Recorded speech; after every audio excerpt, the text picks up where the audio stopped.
ونصلی علی رسول الکریم اما بعد فاعوذ باللہ السمیع العلیم من الشیطان الرجیم بسم اللہ الرحمن الرحیم معزز عزیز سامعین سامعات السلام علیکم ورحمۃ اللہ وبرکاتہ۔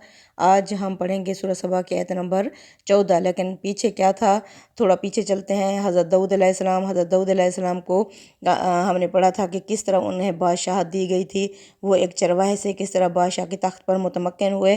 اب حضرت داؤد علیہ السلام یعنی ان کے لیے اللہ تعالیٰ نے اتنے انعامات کیے تھے۔ حضرت داؤد علیہ السلام کی خوبصورت آواز تھی، یہاں تک کہ جب وہ حمد بیان کرتے تو پہاڑ اور پرندے بھی وہاں ان کے ساتھ اس تسبیح میں شامل ہو جاتے تھے۔ اور اس کے علاوہ اب ان کے بیٹے حضرت سلیمان علیہ السلام، اللہ فرماتے ہیں سلیمان علیہ السلام کو میں نے اتنی بڑی بادشاہت دی تھی، یہاں تک کہ ہوائیں ان کے تابع تھیں، جن ان کے تابع تھے، وہ چرندوں پرندوں کی بولیاں سمجھتے تھے، اور یروشلم اور رسول تھے یروشلم انہوں نے بنایا تھا، بیت المقدس وقت کے نبی تھے۔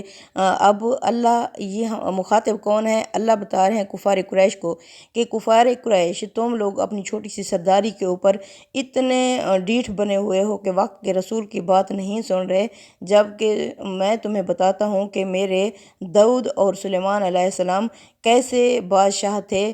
ایسی بادشاہت جو میں نے حضرت سلیمان علیہ السلام کو دی تھی آج تک میں نے کسی کو بھی نہیں دی۔ اس کے باوجود سلیمان علیہ السلام کا رویہ کیسا تھا؟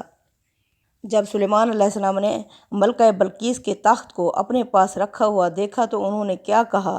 انہوں نے کہا قالا ھذا من فضل ربی، یہ میرے رب کا مجھ پر احسان ہے، فضل ہے، لیبلوانی، وہ مجھے آزمانا چاہتا ہے، اشکرو کہ میں شکر ادا کرتا ہوں، ام اکفر یا میں ناشکرہ ناقدرہ بنتا ہوں۔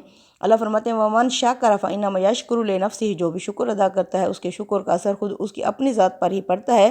ومن کافر فانی ربی غنی کریم، اور جو ناشکری کرتا ہے بے شک میرا رب بے نیاز ہے اور عمدہ ہے، یعنی اسے ان چیزوں کی ضرورت نہیں ہے۔ اگر تم کرو گے تو اللہ تمہارے اپنے ہی نفس کو تمہارے فائدہ دے گا، ورنہ اللہ کو ضرورت نہیں ہے۔ اللہ فرماتے ہیں یہی بات تھی سلیمان علیہ السلام کی، جب انہوں نے اس تخت کو دیکھا تو انہوں نے کہا یہ میرے رب کا فضل ہے۔ یہ وہ اصل مدعا ہے جس کے لیے قرآن نے یہ واقعہ سنایا ہے کہ اس غیر معمولی قوت اور کمال علم کے باوجود سلیمان علیہ السلام کے اندر فخر و غرور کا کوئی جذبہ پیدا نہیں ہوا، بلکہ وہ مزید جھکتے ہی چلے گئے۔ اسی طرح جب حضرت سلیمان علیہ السلام نے ملکہ کو خط لکھا تو وہ ملکہ بجائے اس کے کہ وہ سرکش ہو جاتی، نہیں، وہ فرما بردار بن کر آ گئی۔ اب ملکہ خود کہتی ہیں کہ مجھے اس سے کس نے روک رکھا تھا، یعنی وہ ایمان لاتی، لیکن وہ کہتی ہیں انہیں ان چیزوں نے روک رکھا تھا جنہیں وہ اللہ کے سوا پوجتی تھی۔ یہ ایک مشرک قوم سے تھی، یعنی یہ سورج اور آگ کی پوجا کرتے تھے۔ اب دنیا میں جو قبول حق کی سب سے بڑی رکاوٹ یہی ہے جسے قرآن نے ملکہ سبا کے حوالے سے بیان کیا ہے، یعنی کہ دوسروں کی محبت میں گرفتار ہو جانا۔ استاد امام اس موقع پر لکھتے ہیں مطلب یہ ہے کہ روایات اور قومی روابط کی زنجیریں ہر شخص آسانی سے نہیں توڑ سکتا۔ زمانے اور ہر وقت میں کتنے ہی لوگ ایسے ہوتے ہیں جن پر حق کھل چکا ہوتا ہے، واضح ہو چکا ہوتا ہے، لیکن وہ اپنے ماحول کی بندھنوں میں ایسے بندھے ہوئے ہوتے ہیں کہ ان سے رہائی حاصل کرنے کی جرات نہیں کر سکتے۔ صرف صاحب توفیق ہی ہوتے ہیں جو راہ کے ان بھاری پتھروں کو ہٹانے میں کامیاب ہوتے ہیں۔ پھر وہ کیا ہوتی ہے؟ غلام نہیں ہوتی، وہ قوم پھر پرواز کرتی ہے۔ جو اپنے آپ کو رہا کر لیتے ہیں، ایسی رکاوٹوں سے اپنے آپ کو آزاد کر لیتے ہیں، پھر وہ آزاد قوم ہو جاتے ہیں۔ جن کے پر ہوتے ہیں پھر وہ اڑنا شروع کر دیتے ہیں۔ صرف صاحب توفیق ہی ہوتے ہیں جو اس راہ کے بھاری پتھروں کو ہٹانے میں کامیاب ہوتے ہیں۔ یہ مشکل یوں تو ہر ایک کی راہ میں ہوتی ہے، لیکن جن لوگوں کو سیادت اور قیادت کا منصب حاصل ہوتا ہے ان کے لیے یہ مشکلیں 2 چند سے بلکہ 10 چند ہو جاتی ہیں۔ جس طرح ملکہ کی یعنی ملکہ مان چکی ہوتی، لیکن ایسی رکاوٹوں نے اسے غلام بنا رکھا تھا، وہ اپنے ماحول کے بالکل ہی غلام بن کر رہ جاتے ہیں۔ مدعی تو وہ ہوتے ہیں کہ لوگوں کے لیڈر ہونے کے، لیکن چلتے ہیں لوگوں کے پیچھے پیچھے، جو ان کو ان کے اسٹیبلشمنٹ حکم دیتی ہے وہ وہی کام کرتے ہیں، یعنی کہ وہ آزاد ہونے کی بجائے، اڑنے کی بجائے لوگوں کے غلام بن کر رہ جاتے ہیں۔ تو ہم چلتے ہیں آیت نمبر 14 کی طرف۔ فلما قضینا علیہ الموت ما دلهم على موته الا دابات الارض تاکل من ساعات فلما خر تبینت الجن ان لو كانوا يعلمون الغیب ما لبثوا في العذاب المہین۔ یہی جنات ہیں جنہیں تم عالم الغیب سمجھ کر خدا کے شریک ٹھہراتے ہو۔ مکہ کے کافروں، یہ سلیمان کی غلامی کرتے رہے۔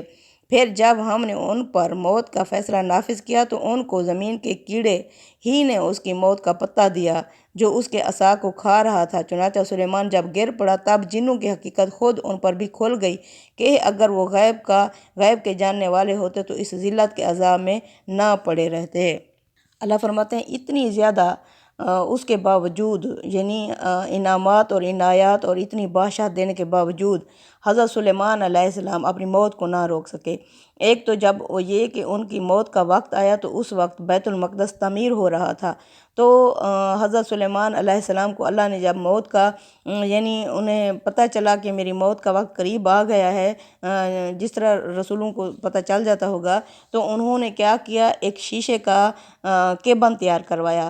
حضرت سلیمان علیہ السلام وہاں کھڑے ہو گئے، وہ شیطان اور جو جن تھے ان کے تابع تھے، وہ بیت المقدس کی تعمیر کر رہے تھے۔ تو حضرت سلیمان علیہ السلام نے جو ہی ٹیک لگائی اس کے ساتھ عصا کے ساتھ نماز کے لیے کھڑے ہوئے، تو جنہوں نے سمجھا کہ یہ ہماری مسلسل نگرانی کر رہے ہیں، تو جنوں کو پتہ نہیں چلا، وہ اپنے کام میں مصروف رہے۔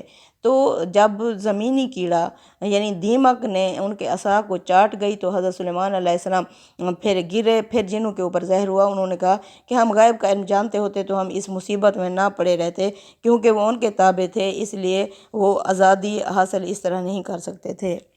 اب آگے آیت نمبر 15 میں اللہ تعالیٰ قوم سبا کے بارے میں بتا رہے ہیں، مکہ کے کافروں کو، کہ قوم سبا نے کس طرح ناشکری کی تھی اللہ کی نعمتوں کی، پھر اللہ تعالیٰ نے وہ نعمتیں ان سے کس طرح چھین لی تھیں۔ اب وقت کے رسول تمہارے اندر موجود ہیں، محمد صلی اللہ علیہ وسلم، اور تمہیں سب سے بڑی یعنی دین اسلام کی دعوت دے رہے ہیں اور بہترین قرآن جیسی عظیم کتاب کی طرف تمہیں بلا رہے ہیں، تو تم ہو کہ اپنی اس پہ سرداری کے اوپر اکڑ رہے ہو۔ تو میں تمہیں سناتا ہوں قوم سبا کا واقعہ۔ لَقَدْ كَانَ لِسَبَإٍ فِي مَسَاكِنِهِمْ آیَةٌ، یقیناً قوم سبا کی گھروں میں بھی نشانی ہے۔ جنتان عن یمین و شمال، ہم نے انہیں دو باغات دیے تھے یعنی روڈ کے دائیں بائیں۔ کلوا من رزق ربکم، کہ کھاؤ اپنے رب کے دیے ہوئے رزق میں سے، واشکروا لہ، اور اس کا شکر ادا کرو۔ بلدات طیبات، پاکیزہ سرزمین، ورب غفور، اور بخشنے والا مہربان رب ہے۔ یعنی جتنے گناہ کر چکے ہو رب موجود ہے، وقت کے رسول تمہارے اندر ہیں، تو تم کیا کرو، اپنے پچھلے گناہوں کی معافی مانگو، بخشنے والا رب ہے۔ قریش کے لوگوں، سبا نے بھی وہی کیا تھا جو تم کر رہے ہو، در حالانکہ اہل سبا کے لیے ان کے مسکن ہی میں بہت بڑی نشانی تھی، دائیں اور بائیں کی دو باغوں کی قطاریں۔ یہ سب زبان حال سے کہہ رہا تھا کہ اپنے پروردگار کی بخشی ہوئی روزی کھاؤ اور اس کے شکر گزار رہو۔ زمین زرخیز اور شداب اور پروردگار بخشنے والا۔ سبحان اللہ۔ سبا قدیم زمانے کی ایک دولت مند قوم تھی، اسی کے نام پر یمن کے جنوب مغربی علاقے کو بھی اس زمانے میں سبا کہا جاتا تھا۔ اس کا دارالحکومت مارب تھا، جس کے کھنڈر آج بھی اس علاقے میں موجود ہیں۔ قوم سبا کے عروج کا زمانہ 1100 کاف میم سے 115 کاف میم تک رہا۔ اس کے بعد وہ روبہ زوال ہوئی، یہاں تک کہ ایک خدائی آفت نے آ کر اس کے مسکن کو ویران بنا دیا۔ آگے اسی واقعے کی یعنی تفصیل آ رہی ہے۔ یعنی اللہ فرماتے ہیں ان کے گھروں میں تمہارے لیے بڑی نشانیاں، یعنی اس بات کی نشانی کہ جو کچھ ان کو میسر ہے وہ ان کا اپنا افریدہ نہیں بلکہ ان کے پروردگار کا عطیہ ہے، لہٰذا وہی ان کے شکر و سپاس اور بندگی اور عبادت کا مستحق ہے اور اسی کو ہونا ہی چاہیے۔ اللہ فرماتے ہیں ان کو میں نے کھلی جگہ دی تھی اور روڈ کے سڑک کے ارد گرد باغوں کی قطاریں تھیں۔ یہ ان کے علاقے کی تصویر ہے۔ اس میں داخل ہوں تو ان کی بڑی شاہراہ کے دونوں جانب ہی باغ نظر آتے تھے۔ اللہ فرماتے ہیں بخشنے والا رب، یعنی وہ پروردگار جو لوگوں کی ناقدریوں اور ناشکریوں کے باوجود ان کے لیے اپنا خوان کرم بچھاتا ہے اور اسی پر اس طرح نعمتوں کے انبار لگا دیتا ہے۔ آیت نمبر 16 میں اللہ فرماتا ہے فَأَعْرَضُوا فَأَرْسَلْنَا عَلَيْهِمْ سَيْلَ الْعَارِمِ، پس انہوں نے منہ پھیرا اللہ کی ان نعمتوں سے، پس ہم نے بھی ان پر باندھ توڑ سیلاب بھیج دیا۔ وَبَدَّلْنَاهُمْ بِجَنَّاتِهِمْ، ہم نے بدل دیا ان کے باغوں کو جنتین دو اور باغات میں، ذواتَیْ أُکُلٍ خَمْطٍ وَأَصْلٍ وَشَیْءٍ مِّن سِدْرٍ قَلیلٍ۔ اللہ تعالیٰ فرماتے ہیں جب انہوں نے سرتابی کی تو بالآخر ہم نے ان پر باندھ کا سیلاب بھیج دیا اور ان کے باغوں کو ان کے لیے 2 ایسے باغوں میں بدل دیا جن میں بدمزہ پھل اور جھو کے درخت اور بیری کی کچھ تھوڑی سی جھاڑیاں تھیں۔ یہ ہم نے ان کی ناشکری کا انہیں بدلہ دیا تھا۔ ذالک جزائنہم بما کفروا، کیونکہ انہوں نے ناشکری کی تھی۔ وَهَلْ نُجَازِي إِلَّا الْكَفُورَ، تو کیا ہم ناشکروں کے علاوہ کسی اور کو بھی ایسا بدلہ دیا کرتے ہیں؟ یعنی اب قریش کے لوگوں، تم بھی اس کا ضرور پھل کھاؤ گے، اس طرح تم جو ناشکری کر رہے ہو ہمارے رسول کی۔ یہ اس قانون کے مطابق ہوا جو اللہ تعالیٰ قوموں کے عزل و نصب کے لیے مقرر کر رکھا ہے۔ چنانچہ جو قومیں علم و اخلاق کے لحاظ سے پستی میں گر جاتی ہیں اور خدا کی نعمتیں پا کر ان پر شکر گزار ہونے کی بجائے سرکشی اختیار کر لیتی ہیں، انہیں ہلاک کر دیا جاتا ہے۔ یہ ہلاکت بالعموم تدریجاً ہوتی ہے، تاہم بعض اوقات ایسا بھی ہوتا ہے کہ کوئی ارضی یا سماوی آفت آ کر تباہی کو آخری انجام تک پہنچا دیتی ہے۔ قرآن کے بیان سے معلوم ہوتا ہے کہ قوم سبا کے ساتھ یہی معاملہ ہوا، اور اس سیلاب کے نتیجے میں وہ ایسے تتر بتر ہوئے کہ سبا نام کی کوئی قوم دنیا میں باقی نہیں رہی، اور اس کی پراگندگی ضرب المثل ہو گئی۔ اہل عرب آج بھی اگر کسی گروہ کے اس طرح منتشر ہونے کا ذکر کرتے ہیں تو کہتے ہیں تفرقوا ایدی سبا، وہ ایسے پراگندہ ہوئے جیسے سبا کی قوم پراگندہ ہوئی تھی۔ یہ ظاہر ہے کہ عذاب کی وہ صورت نہیں جو رسولوں کی طرف سے اتمام حجت کے بعد ان کی قوموں پر آتا ہے۔ آگے آیت نمبر 18 میں اللہ بتاتے ہیں کہ وہ بستی کیسی تھی۔ وَجَعَلْنَا بَيْنَهُمْ وَبَيْنَ الْقُرَىٰ الَّتِي بَارَكْنَا فِيهَا قُرْآنًا ظَاهِرًا وَقَدَّرْنَا فِيهَا السَّيْرَ سِيرُوا فِيهَا لَيَالِيَ وَأَيَّامًا آمِنِينَ۔ ہم نے ان کے اور ان کی بستیوں کے درمیان جہاں ہم نے برکتیں رکھی تھیں ایسی بستیاں آباد کیں جو سامنے راستے پر تھیں، اور ان کے اندر ان کے لیے سفر کی منزلیں ٹھہرا دیں کہ ان میں رات دن بے خوف و خطر سفر کرو۔ فَقَالُوا رَبَّنَا بَاعِدْ بَيْنَ أَسْفَارِنَا، مگر انہوں نے کیا کہا؟ انہوں نے کہا اے ہمارے رب ہمارے سفروں میں دوری پیدا کر دے۔ وَظَالَمُوا أَنفُسَهُمْ، انہوں نے اپنی جانوں پر ظلم کیا۔ فَجَعَلْنَاهُمْ أَحَادِيثَ، ہم نے بھی انہیں قصے کہانیاں بنا دیا۔ وَمَزَّقْنَاهُمْ كُلَّ مُمَزِّقٍ، ہم نے انہیں تتر بتر کر ڈالا۔ إِنَّ فِي ذَلِكَ لَآيَاتٍ لِكُلِّ صَبَّارٍ شَكُورٍ، بے شک اس میں نشانیاں ہیں ہر اس شخص کے لیے جو صبر کرنے والا اور شکر گزار ہو۔ مگر انہوں نے کہا ہمارے سفروں میں دوری کر دے، مگر انہوں نے جو رویہ اختیار کیا تو گویا زبان حال سے کہہ دیا کہ پروردگار ہماری منزلوں کو دور کر دے، اور اس طرح اپنی جانوں پر ظلم کیا تو ہم نے بالآخر انہیں افسانہ بنا دیا اور ان کو بالکل تتر بتر کر ڈالا۔ یقیناً اس میں ہر اس شخص کے لیے نشانیاں ہیں جو صبر کرنے والا ہو اور شکر گزار ہو۔ یہ کون سی بستیاں تھیں؟ یہ اشارہ شام اور فلسطین کی طرف ہے جس کے ساتھ اہل سبا کے تجارتی تعلقات تھے۔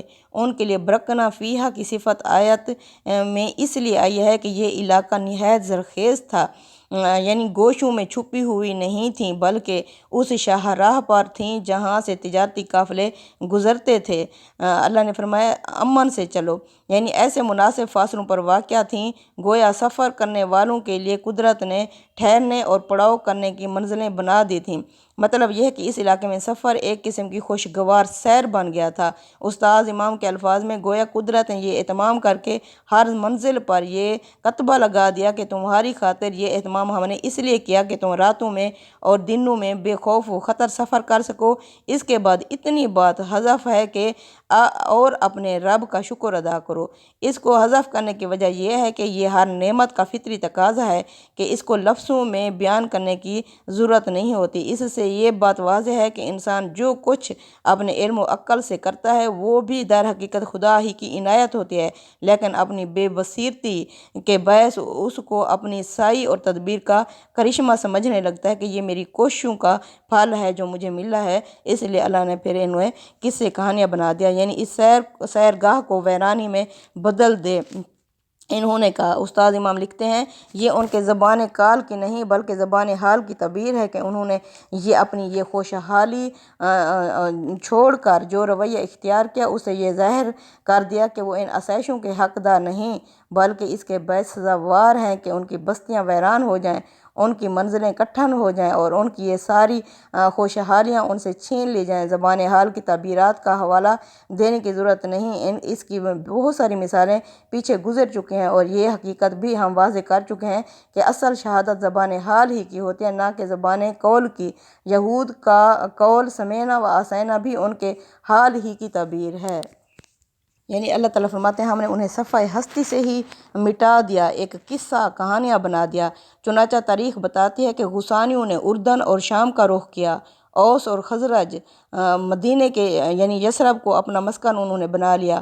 خزاع جدے کے قریب تہامہ کے علاقے میں جا بسے۔ ازد کے لوگ عمان میں جا کر آباد ہو گئے۔ لخم اور جذام اور کندہ بھی جہاں سینگ سمایا نکل گئے، حتیٰ کہ سبا اور قوم سبا کا نام ہی باقی رہ گیا۔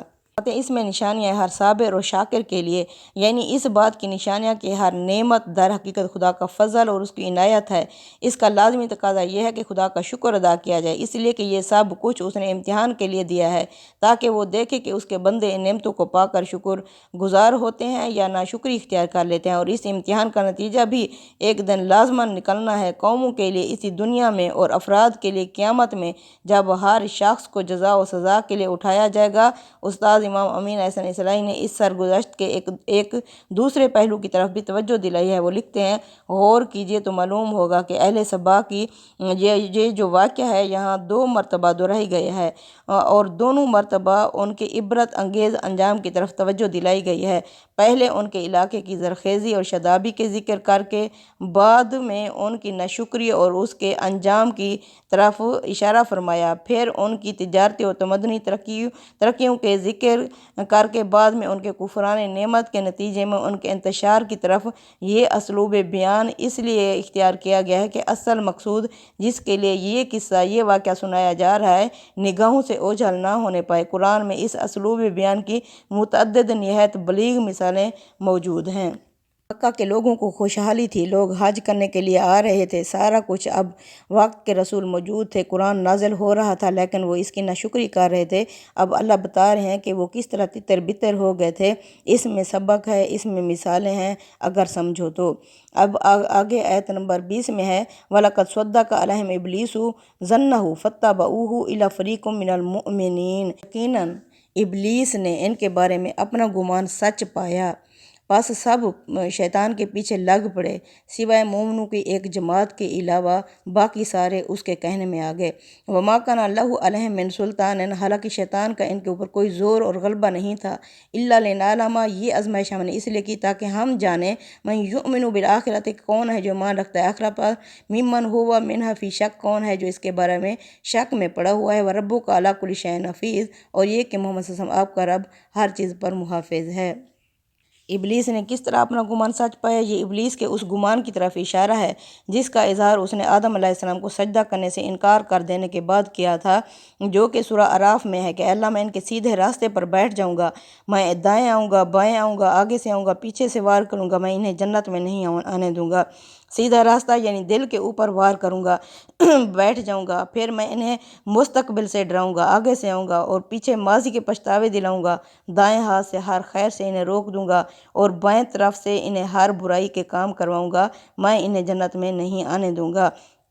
یہ گروہ قلیل ترین ہو سکتا ہے، یعنی اللہ فرماتے ہیں سب ابلیس کے کہنے میں آگے سوائے مومنوں کے ایک گروہ کے، یہ گروہ قلیل ترین ہو سکتا ہے، لیکن دنیا کی کوئی قوم اس گروہ سے خالی نہیں رہی۔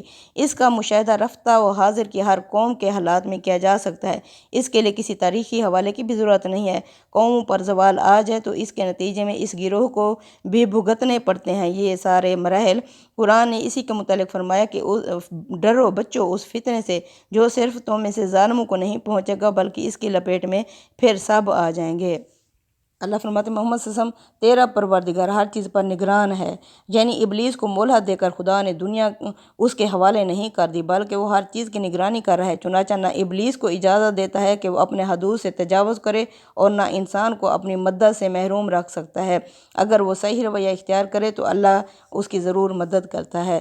اب آگے اللہ فرماتے ہیں آیت نمبر 22 میں، قُلْ ادْعُوا الَّذِينَ زَعَمْتُم مِّن دُونِ اللَّهِ، محمد صلی اللہ علیہ وسلم ان سے کہو کہ پکارو ان لوگوں کو جن کے بارے میں تمہیں بڑے دعوے ہیں کہ یہ ہمیں بچا لیں گے اللہ کو چھوڑ کر، لا یملکون مثقال ذرۃ، وہ تو نہیں ملکیت یعنی اختیار رکھتے ذرہ برابر بھی، فی السماوات آسمانوں میں، ولا فی الارض اور نہ ہی زمینوں میں، وما لہم فیہما، نہ ہی ان کا ان دونوں میں شرکن کوئی شرکت ہے ان کی، وما لہ منہم من ظہیر، نہ ہی وہ اس میں اللہ کے مددگار ہیں۔ آگے اللہ آیت نمبر 23 میں فرماتے ہیں، وَلَا تَنْفَعُ الشَّفَاعَةُ عِندَهُ، نہیں نفع دے گی اس کے ہاں سفارش، یعنی ان جو تم نے معبود گھر رکھے ہیں، الا لمن آذن اللہ، سوائے اس کے کہ جس کو رب اجازت دے گا، حتی اذا فزع عن قلوبہم، یہاں تک کہ جب ان کے دلوں کی گھبراہٹ قیامت والے دن دور ہو جائے گی، یہ تمہارے معبود پوچھیں گے الا ربکم، کہ تمہارے رب نے کیا حکم فرمایا، قالوا الحق، تو وہ کہیں گے حق فرمایا، فرشتے کہیں گے، وہو العلی الکبیر، وہ بہت بلند اور بہت بڑا ہے۔ اللہ فرمائیں گے بلاؤ اپنے معبودوں کو، یعنی بلاؤ ہم بھی ان کی صورت دیکھیں وہ کیسے ہیں اور کہاں ہیں۔ اللہ کے مخاطب چونکہ قریش ہیں اور وہ فرشتوں کو خدا کی چہیتیاں بیٹیاں سمجھ کر ان کی پرستش کرتے تھے، اس لیے یہ انہی فرشتوں کا مواجرہ ہے کہ آگے بڑھ کر تم ان کے ناز و نام کے ساتھ کسی کی سفارش کرنا تو الگ رہا، دوسرے سب لوگوں کی طرح ان میں سے بہت سوں پر ایسا ہول طاری ہوگا، یعنی فرشتوں کے اوپر، بہت سے فرشتوں کے اوپر انہیں کچھ خبر نہ ہوگی کہ کیا ہوا، ان کے پروردگار نے اس کے دوران میں کیا فرمایا۔ تو اللہ فرماتے ہیں ان کا بھی اس طرح حال ہوگا۔ اللہ العظیم تقبل منا انک انت السمیع العلیم وتب علینا انک انت التواب الرحیم، آمین یا رب العالمین۔